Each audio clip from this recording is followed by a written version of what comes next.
नमामि बाबा गुणाधीशम गुणातीतम। उसी रात जब मैं सोने के लिए बिस्तर पर गया तो नींद नहीं आ रही थी और शाम की घटनाएं रह रहकर एक के बाद एक याद आने लगी। उन्हीं यादों में यह भी आया कि एक बार पूज्य बाबा हम लोगों के हाथ से अपना पाँव छोड़ने के लिए कैसे एक ही झटके में हम पांचों गुरु भाइयों को चित्त गिरा दिए। गिरने के साथ ही सबों से पूज्य बाबा का पांव छूट गया।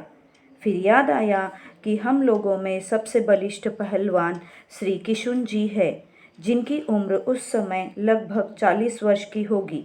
बाकी चार हम लोग उनसे छोटे ही थे, परंतु सभी तगड़े और मजबूत थे।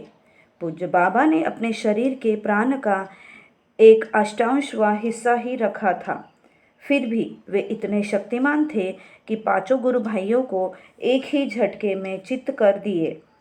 अब इनके स्थूल बल का भी ज्ञान हुआ और समझा कि स्थूल बल के प्रदर्शन में भी वे सर्वशक्तिमान हैं।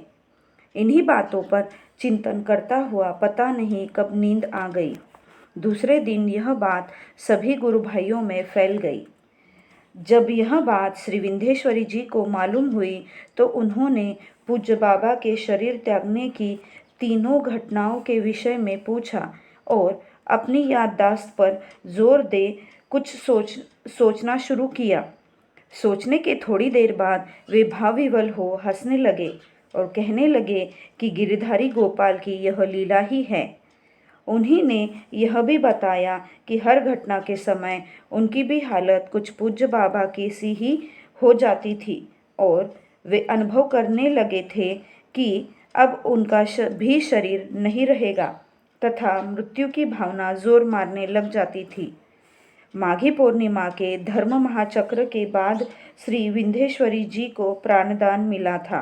पूज्य बाबा ने कहा था कि मैंने ही तो अपने प्राण और मन का एक हिस्सा इसको दिया था, अतः स्वाभाविक ही था कि जिस स्रोत से उन्हें प्राण मिला था वही स्रोत जब समाप्त होने लगा इनकी दशा वैसी होगी ही।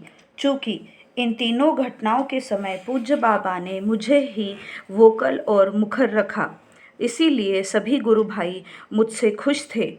उनमें से एक वरिष्ठ गुरु भाई जो प्रथम दिन 22 मार्च 55 की घटना में साथ थे, प्रसन्न तो खूब ही थे, परंतु उन्होंने कहा कि आपने बहुत लंबे समय तक के लिए वरदान मांग लिया।